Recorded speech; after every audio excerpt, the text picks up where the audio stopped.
Hey guys, welcome. What the heck? Gloria, are you good? What kind of intro is that? Hey guys. Welcome. Wait. Jesus Christ. Ladies and gentlemen, this is what happens when, I don't know. Somebody help her, cause wait, there's about to be an opening for a new co-host, honestly, guys. No, deadass. The smack was mad hard, but it really didn't. Mad hard for no reason. Hey guys, welcome to another episode of Both Sides Podcast. It is Chima speaking, and there will soon be a new co-host. So guys, send in your applications because this girl is tripping. I'm hungry, so, I was trying to eat my crackers, but Chima said I couldn't eat my crackers, so. Kind of snack. Hello, one guy.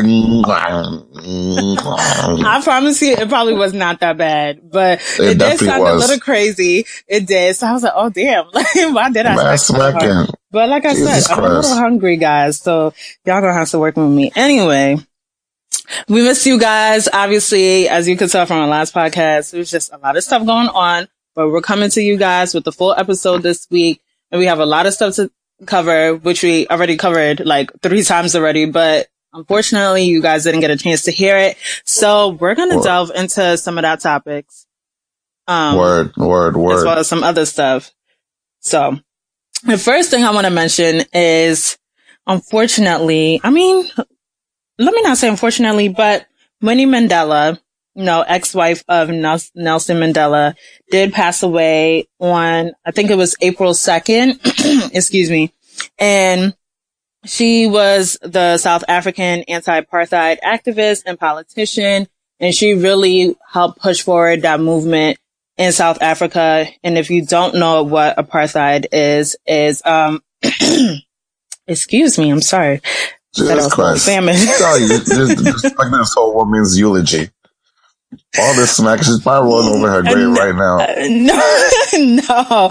I'm sorry. It's just, I'm a little sick, you guys, because of the weather. So please bear with me. But I'm sorry. Anyway, going back to what apartheid means, it's pretty much segregation. So if you are American, most of us, I would hope we didn't live during that time, but there's segregation in South Africa on the grounds of race. Obviously, there's conflicts between the whites and the blacks in South Africa. And even though I think, and please don't quote me on this, I don't have the exact percentage. I think maybe white people make up like 20% in South Africa or so.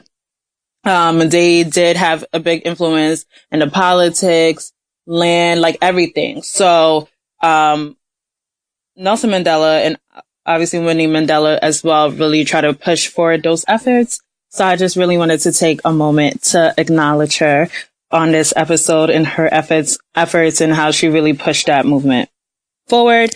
And Maya Angelou's birthday was yesterday as well. So word. A legend. Hopefully one day you will expand your vocabulary to say more than word. But she also True. But she also did a lot, hopefully you've read some of her books or you've seen her quotes somewhere. A phenomenal woman. I know nothing about Maya Angelou. Really? The only thing I know about Maya Angelou is that she was Oprah's friend and something about prostitution and selling box, something like that. And she's the person everybody posts up on Instagram when they're trying to be all holier than thou with their phenomenal woman quotes after sucking mad dick the day before. Something like that. Wow.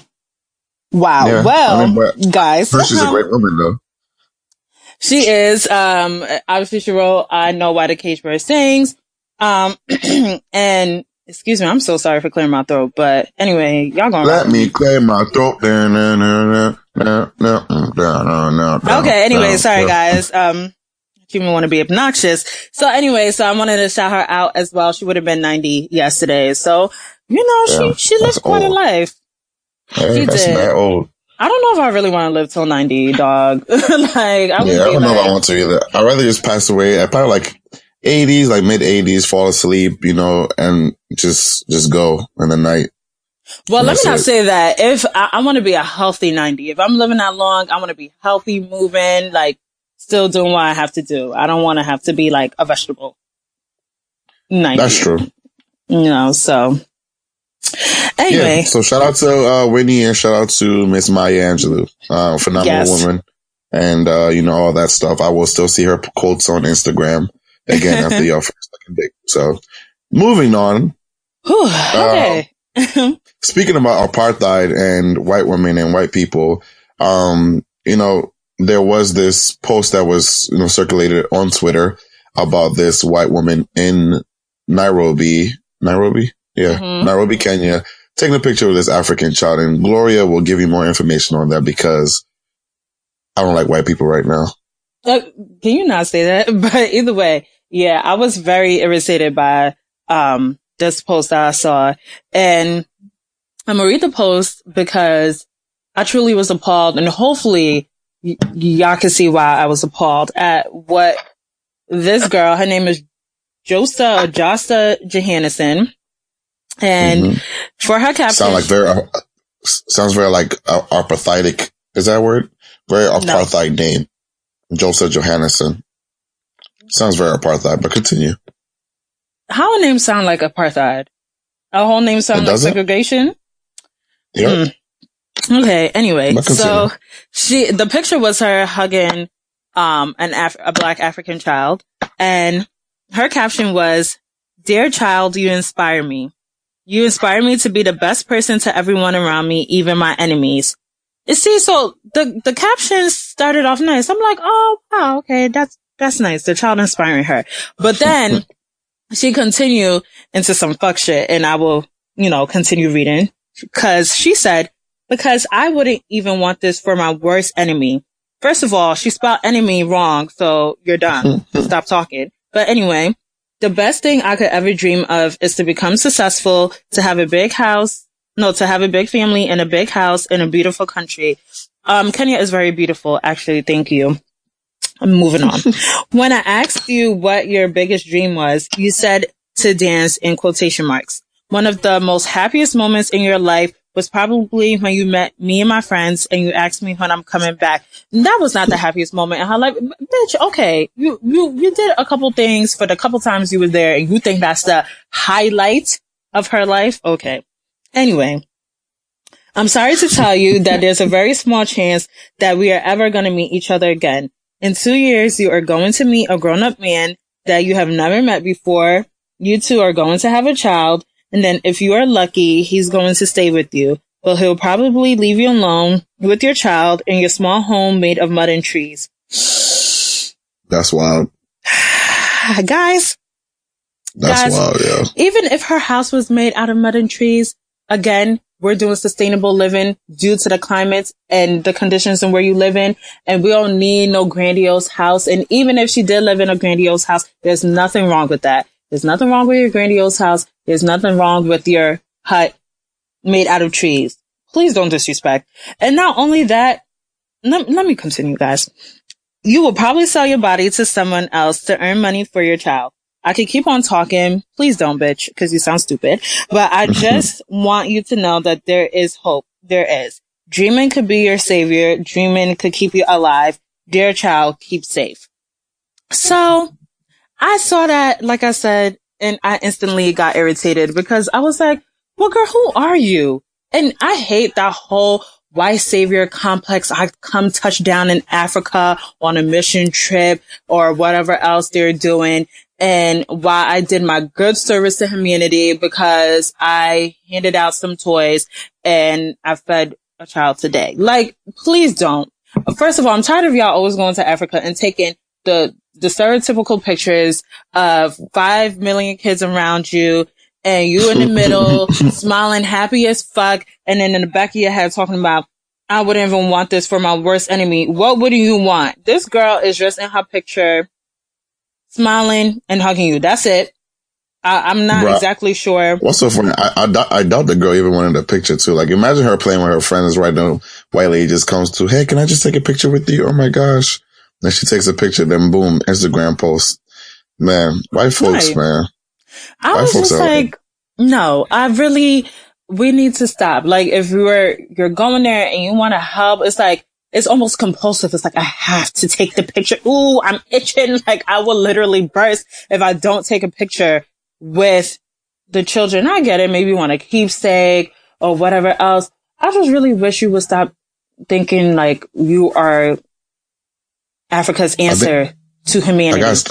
I think what we need to start doing as a Black community, just start taking pictures of random white kids and start posting captions. So like when you go to, grocery market, you see Billy in the aisle, you just, hey, Billy, come, let's take a picture. You hold him up real quick. You take a picture, you post a quote. By the time they're done, you put up a nice TV ad, for 10 cents a day, you can feed Billy and you can give him some good manners. Allow him to take showers daily and stuff like that. And boom, there you go. And by the time white people see it, hopefully they'll stop, but I don't know. And what also really upset me too, when she really said, oh, in 2 years, you're going to meet a grown-up man that you've never met before. Like, of all things to plan, like to speak over her life, that's what you decided to talk about?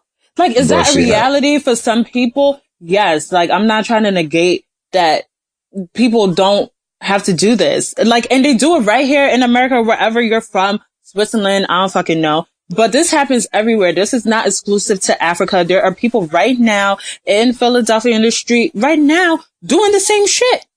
Okay. It does not matter. And I don't like that you decided to come there and try to speak all these things over this child's life, not knowing where it could go.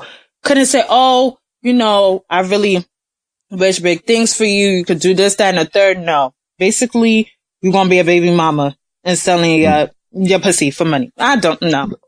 That's wild. Can you imagine just sexualizing a child like that small? And exactly. Weirdos. Yeah. So I just had to say my piece on that. I wasn't feeling it, and that's it. Bro, she's really ugly too, by the way. Like, if you go through her Instagram, when I first saw the post, I went on her page and tried to look for her just to see, what she looked like, what her page was about. She is not cute whatsoever. So it even makes the comments even more disgusting. Like, girl, you're not even that cute, and you talking mad heavy. Not saying that would be better if she was cute, but right. I was about to say, so it would have been better if she was cute. Man, listen, sometimes some things sound a little better coming from an attractive person, but she mad ugly. Oh my. And mind you, she did have a follow-up post, which I don't have in front of me, where she said, oh, I don't understand why people are calling me racist and stuff like that. Like, I go out and like really try to help and this and the third. And what she also said in that updated caption was that she could even be looked at as a hero. And I said, really, bitch? No, you cannot. And the fact that she even got me saying, bitch, you just did too much. Girl, sit down, have a seat, and don't do that again. Yeah. Thanks. She deleted all her posts, so she's not, she still has her Instagram followers and all that, but she deleted everything. But honestly, I don't know why we're spending this much time on this hoe. Let's continue, please, because, I want to focus on being on Black and melanin. No more white people. But moving right along, as Tyrone Henderson would say in one of his posts, which we'll talk about later. Moving right along, guys. DJ Envy and Desus and Mero. If you guys know, Desus and Mero are pretty much internet boys. They have their podcast called Bodega Boys. They also have their own show on Viceland called Desus and Mero. DJ Envy from the popularly known and nationally syndicated morning show, The Breakfast Club. A few weeks ago, Desus and Mero came on The Breakfast Club. And everybody when, the regular DJ Envy intro. Morning, everyone. Is DJ Angela Yee, Charlamagne the God. This is The Breakfast Club, and we have our special guest here, Pussy and Dickhead, which is what he introduced Desus and Mero as. Normally, he, says their names, gives them respect and starts the show. And meanwhile, the show started mad hostile. Backstory. Desus and Mero on their show, they had an episode where DJ Envy and his wife were on, was it The View or The Real? What was the name of the show? Real. The Real, right? Yeah. And pretty much they were talking about how, the wife, DJ Envy's wife was with him for a long period of time. And Desus had, kind of gave a comment saying that she was there for the child.